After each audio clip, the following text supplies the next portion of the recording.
I may have not been live for the last minute or not. I'm not sure. I'm gonna start over. Okay.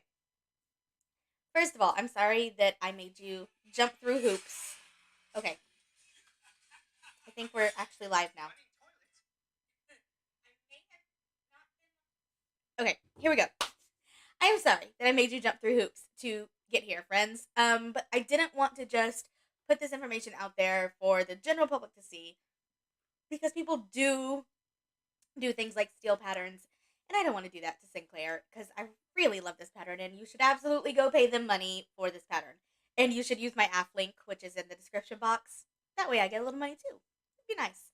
Anyway, um, my point is that I want to show you how I made this work with the projector and give you a few tips to get started, but I don't want just everybody to be able to copy this pattern. So, to that end, I am number one showing you the first version of the pattern, which is not the second version and is not the final version. So if you did copy this, you would not get the final version. Secondly, I'm not showing you the whole pattern. I'm just showing you two sizes of the pattern, which happen to be the sizes that I used to grade to make mine. So, all of that said, be kind to people. I'm sorry you had to get through hoops to get here. Unfortunately, not everyone is kind. But I am trusting you, my daily sews and stuff friends, to be kind people and to pay money for this pattern and not steal it. But also to maybe need a few little tips. So I'm going to show them to you. This was totally impromptu. I was not really planning to do it this way. I was just going to do some pictures and a cute little Instagram video. But I kind of thought there was a lot more I wanted to show you. And like I said, I didn't want it to be super public. So we're going to hope that the girls stay napping for the next 30 minutes and that my son, who is at a grandmother's house, doesn't come home without me knowing he's going to show up. And I don't think it's going to take a full 30 minutes, but we're going to see how long it takes. Let's go look. Hold on, guys. Hold on. Do that. All right, let's look at Affinity Designer. So I already ran this through PDF Stitcher. I reduced it down to the two sizes that I needed, the 16 that was my base size, and then the 18, which I was just going to do boob bumps out to make the mock FBA to make it fit me. So this is also the petite size. I love that Sinclair Patterns does petite, regular, and tall because I'm 4'11". So I'm also going to show you this. This is how it looked when I went to project it, which is really, there was some major pattern Tetris going on to get my red and blue dress done. The red, white, and blue one, the one that's kind of fireworks. I'm going to wear it to church this Sunday because it's Memorial Weekend and it was not planned, but it works out great. I just had 2 yards, two 1 yard cuts because it was like an end of bolt sale from PDF Detour a while ago. And I'd been saving it, and this seemed like the perfect project for it, but oh my word, did I cut it so close on the fabric and the Tetrising. Yeah, this is, there was hardly anything usable left. Like maybe this one little section and this one little section could possibly be used for something tiny in the future. So, yeah, there was major pattern Tetrising going on, and I needed to have everything perfect before I went to cut because there was going to be no recuts. So you can watch the video on pattern Tetrising if you don't know what I'm talking about with that. But in order to get to this, which was my projector ready thing, I needed to do a few things. And this is where um, the fact that we do this prep work and we use our computer and we can digitally do things is really, really cool. So the front bodice of this pattern is like a puzzle putting together, which is what makes it look so awesome and is why I really love it. But it's also kind of hard to know what you're doing. So the first thing I did was ungroup everything. So we'll have to do that. And let's see, just kind of ungrouping things as I go. Okay, that might be enough. Oops, nope. Let's see.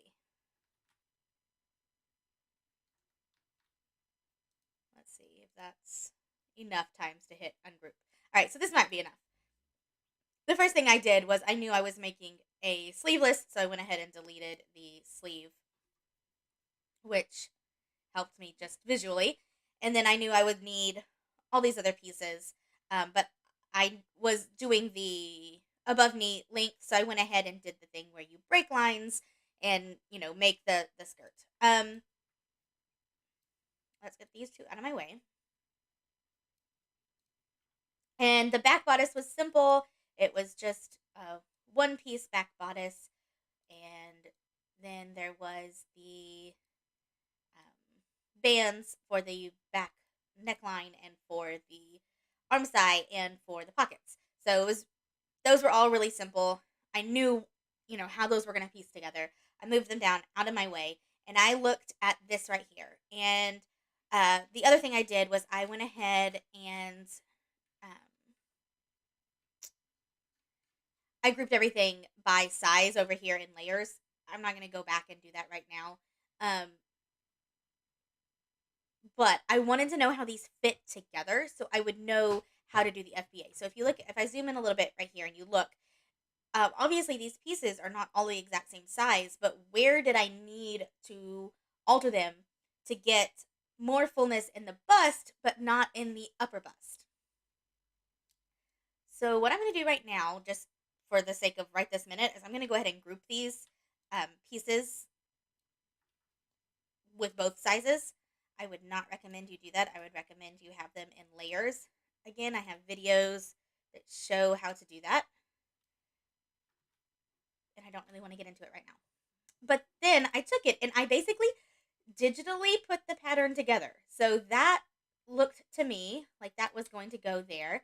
And, you've got seam allowance, so you've got to overlap it a little bit till things kind of fit together.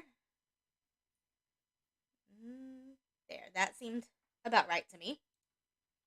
And maybe they don't fit exactly right there, but it was close enough for me. Also remember, this is the first version, so some things may have been changed later. And then that was going to go there. That made sense to me. That's two halves of the bodice now. Now, how did it all fit together? So that became kind of the other half of that. And so then this was going to have to be over here.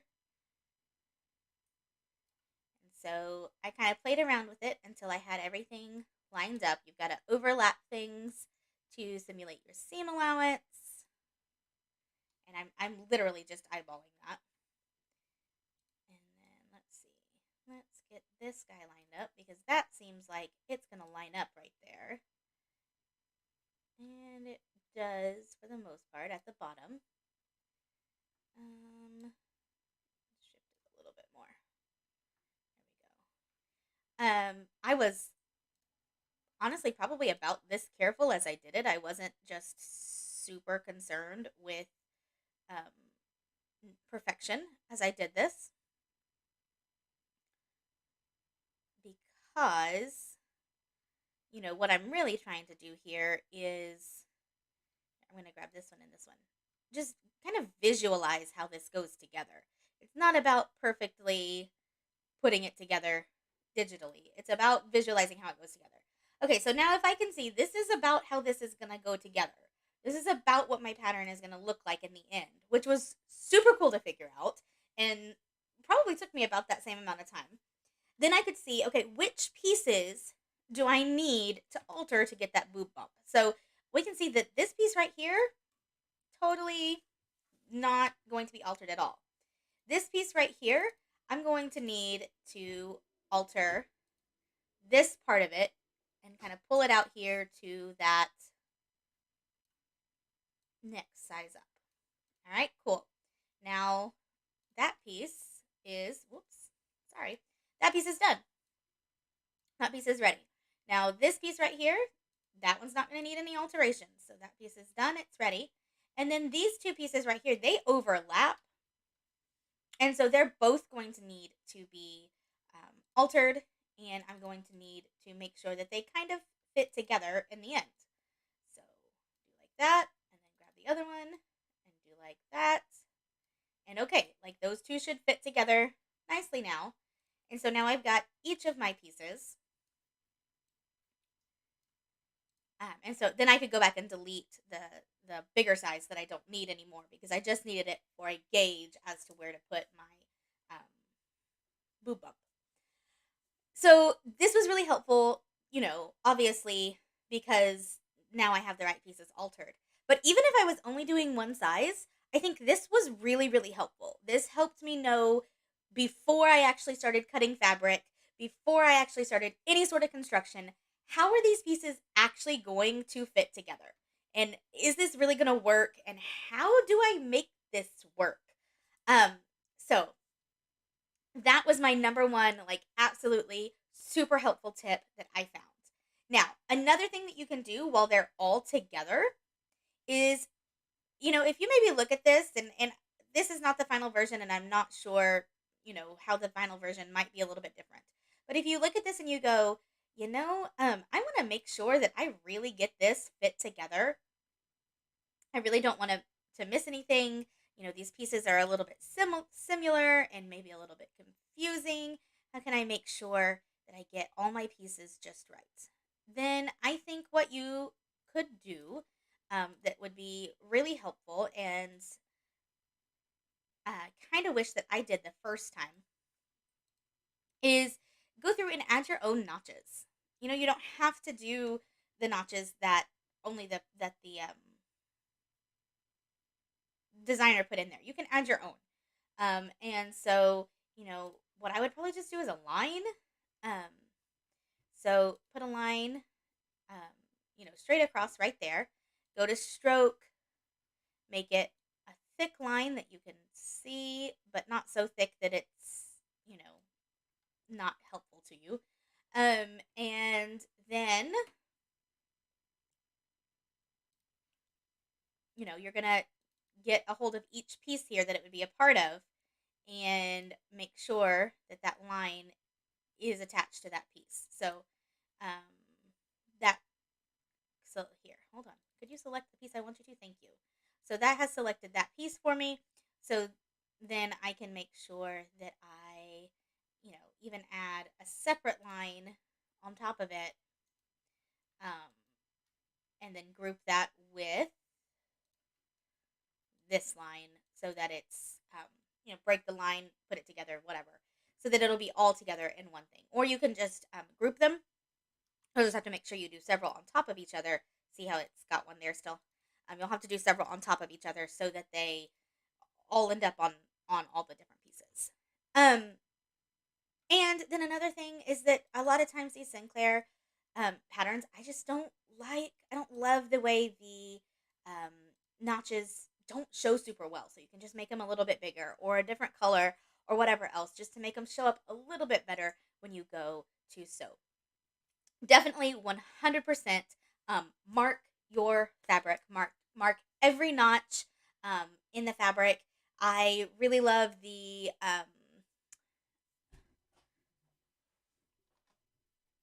in the tiny little screen down at the bottom. Maybe you can see this. They're the friction fine liner erasable pens or markers, I think. There is great debate in the sewing world about these guys, but I really do like them, and I really think they're helpful. And mine came out of, I used the black one and it came out of all of my fabric just fine. And if a little bit of white showed up at the end, that was not devastating for any of the fabric that I chose. So make sure you mark things really, really well. I marked them with the fine liner, and then because it is heat erasable, I made sure if I was going to press that I used a glass head pen to double check that I didn't accidentally erase any marks before I was ready.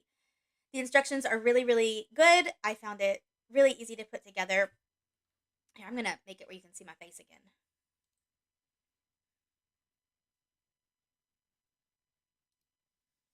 The instructions were really, really good. I feel like it went together really well. My biggest complaint is with the back neckline. I just felt like it was a little bit clunky, a little bit hard to do. Probably would have been easier to not use a serger for that step, but as you may or may not know, my computerized machine is in the shop, and so I have cover stitch, I have serger, and I have straight stitch available. And so, I mean, a straight stitch wasn't going to work too well either. Maybe I could have used it, and then when I cover stitched over it at the end, that would have accounted for the basically like basting it with a straight stitch, and then the cover stitch could have held it together. I don't know. Anyway, I felt like that was a little bit clunky. My red, white, and blue dress is actually done with bands on the arm side instead of with the binding as it's written. And I kind of like that better. The second one, the spring dress, I did the binding as written. And again, it just felt kind of clunky. Might be because of my serger. But it just, I don't know, it didn't finish as well to me. But the problem with doing bands on that one is because of where I color blocked it, it was either going to match the floral or it was going to match the green. It wasn't going to match both, and it does overlap some um, with either of those fabrics. So that's why I decided to band it or to bind it the way it was written, but I didn't love the way it just turned out really thick, and I ended up having to do two passes with my cover stitch to get it to stay down, which is probably my fault. I probably should have done it further in the first time, further away from the edge, and that would have solved that problem without having to double stitch it. It just, I don't know. I wasn't real happy with that. But like I said, those are not necessarily, well, the binding is not necessarily a pattern problem. That was kind of my way that I did it. The back neck binding is partly my machine being in the shop and partly just, I don't know. I feel like it was a clunky way to do it, and I don't have a good solution for it. Maybe a facing would be better than, because I wouldn't want it totally lined. I don't know. That is a thing I can figure out when I make it again, because I'm sure I'll make this pattern again. It's very, very cute. I think the detail is very flattering. It was a lot of fun to figure out, how to put the puzzle together. And um, the instructions for the front bodice, I felt like, were beautifully written, and it went together really well. Do not skip elastic. Do not skip steps. The step that tells you to straight stitch the one part onto the other part, do it. You're gonna want to make sure you do all the things it says to do. Um, but I promise it will turn out beautifully if you do. I was really excited about this one and hopped on to volunteer to pattern test it, and I'm really glad that I was chosen. It was a lot of fun. All right, I don't see any questions in chat. I only gave y'all 15 minutes warning before I jumped on here, so I'm sure that it was difficult for people to jump on with me. In about 10 minutes, I'm probably going to have some incoming, so I am going to wrap this up. But if you have any questions, ask in the Facebook group or ask down in the comments here. The AF link for the pattern is in the description box. I loved it, and you should absolutely use it. The springy dress was with a fabric from Joann's. It's got a lot of poly in it, and I love the colors. And it flows really well, but it's like a brushed poly, and it's not going to actually be all that comfortable to wear in the Texas heat. But the other one was made with a bamboo cotton rayon mix. I think it's bamboo cotton jersey from PH Detour, and I love that one. I am super excited to wear that. I honestly, I was like, I could wear this 4th of July and it would be no problem, especially with my apostrophe my fit riding tights that I made to go underneath. Um, that my 4-year-old was so helpful to demonstrate why I wanted to make shorts to go underneath my dresses. But that's from a modal from Serge Fabric Shops, and that is also super breathable. And I am excited to wear the shorts and the red, white, and blue dress to church this Sunday, because I think it's going to be super comfortable, and I know that it's super cute, and I am really excited I got to make it. All right, I think that the next couple projects that I want to be working on, time permitting, is a Love Notions Summer Basics tank, hopefully with the kind of like shelf bra insert. And then I really need to work on some shorts. And so that's kind of vaguely the next two things I have in mind. I also am trying very hard not to buy any new fabric or patterns, but I kind of want to buy a Stylo pattern that's, I think it's called the Brooklyn. It's like the Little Lizard King Napa, but for grown-ups. I don't know. I have some um, baby French Terry that I think would just be super cute with that. And I might have enough to make me a Brooklyn and my girls Napas, or at least maybe the short versions. What are they called? Starts with an S. Okay. Anyway, I am completely rambling at this point. I am going to end this video. Thank you so much